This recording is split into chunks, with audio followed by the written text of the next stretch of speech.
The Morgan Report with David Morgan. David Morgan with you with the weekly perspective for the week ending 20 October 2017.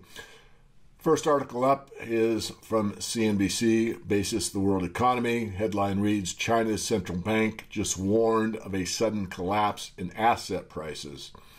Before I go on, it's interesting to note that China's main central bank lowered their reserve requirements, which actually makes this problem worse because it means that they're easing their credit policy, which means, more funny money in the system. So let me go on. China's central bank has said it should prevent accumulation of risk from excessive optimism. Central bank governor said corporate debt is relatively high and that household debt rises too quickly. Again, look at what they're doing, not what they're saying here. I won't read the whole article to you, but I do go on to state China will fend off risk from excessive optimism that could lead to a Minsky moment, central bank governor stated Thursday, adding that its corporate debt levels are relatively high and household debt is rising too quickly. Well, if that's true, then why did they change the reserve requirements and make it easier to get credit? That remains to be determined. And moving on to the next item, this is from Reuters. Dow ends above 23,000 for the first time. IBM jumps. Don't have to tell any of you that follow the weekly perspective that I give that the stock market is out of range of anything logical, but that's the way markets work. And of course, a new high. Not unsurprising, really, although I have to back up and state that I have indicated, as others, that the worst months usually for a stock market pullback are September, October. Obviously, we are like two-thirds of the way through October and making new highs. How long will this continue? Nobody really knows. I expect it probably to continue through the end of the year. There may be some pressure on the stock market probably in the first quarter of 2018. That remains to be determined. Moving on to the energy markets this week from oilprice.com. Headline reads, 500,000 barrels per day at risk from geopolitical firestorm. Nick Cunningham writes, it's been a long time since geopolitical developments caused major movements in the oil price.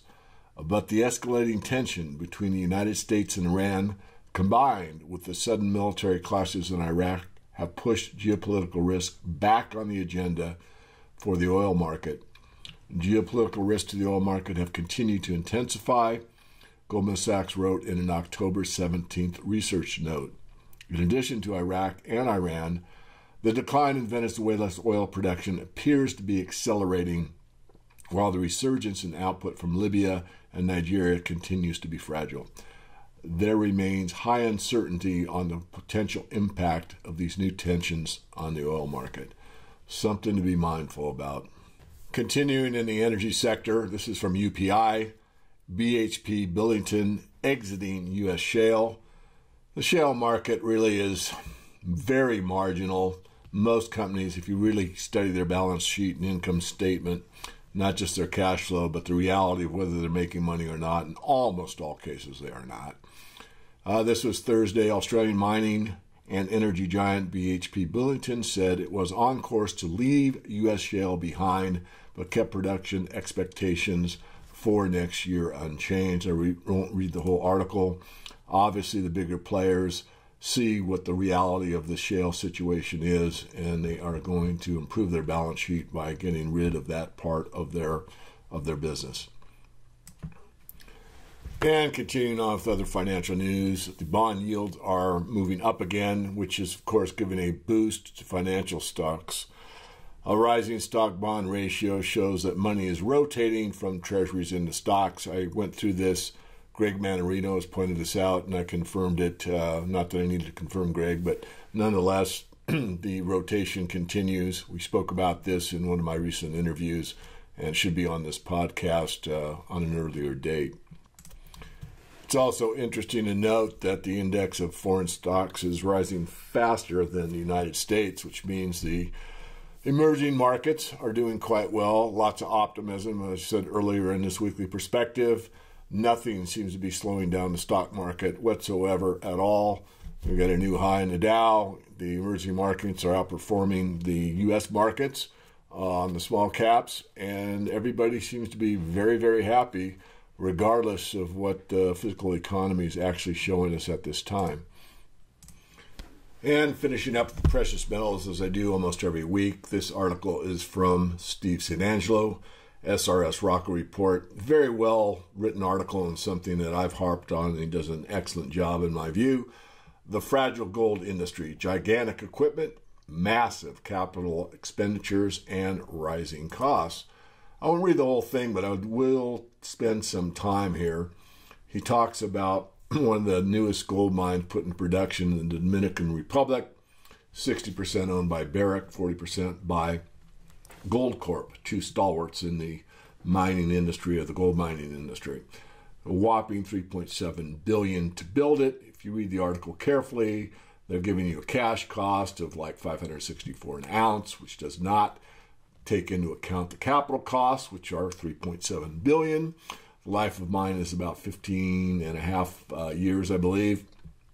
So you factor in everything, all what we call all-in sustaining costs in the Morgan report, the reality of what it really costs, you're looking at over $900 an ounce. He's doing this basically on the back of the envelope, but I'll take his numbers. I think the point is what I'm trying to make is it's far higher than the cash costs, and many people think cash cost means all-in sustaining costs, and it does not.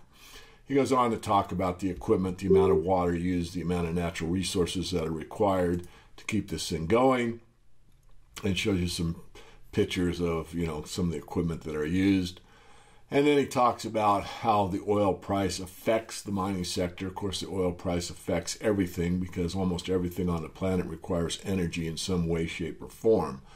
Nonetheless, he talks and compares the capital expenditure of the 8 gold mining companies and the cost of goods, or basically the cost per ounce. And he shows you that in 2000, it was roughly $200 per ounce, and now we're looking at about $1,000.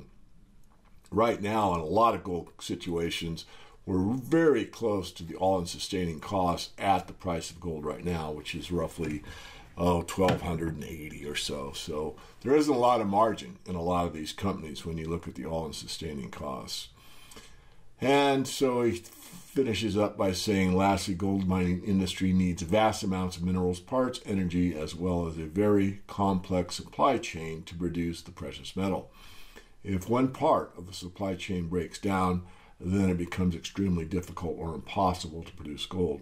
While there are many fragile aspects of modern high-tech gold industry, I believe energy is the most critical. And I will leave it there. And I'll wrap up with this. This is something that is of value to everybody, but particularly the membership of the Morgan Report. Our involvement in the e-waste industry was basically accidental. Our speculative pick was spun off to create value specifically in the e-waste sector, which means electronic waste, smartphones, and other components primarily from computers that have high value. It was felt that shareholders would experience increased value through this transaction by being part of a new company that could attract new shareholder base, having the ability to better raise capital and allow the company to focus on the e-waste industry. The spin-out was focused on the e-waste industry, but the parent company was to continue its focus within the traditional mining sector. However, once the parent company began contributing initial technical support to the spin-off, its pursuit within this market, the significance of the X-mill fine grinding technology became apparent by significantly enhancing the economics of the process. So let me pause there and just tell anybody that's a member of the Morgan Report, that's the reason we're holding both the spin-out and the parent company in the portfolio.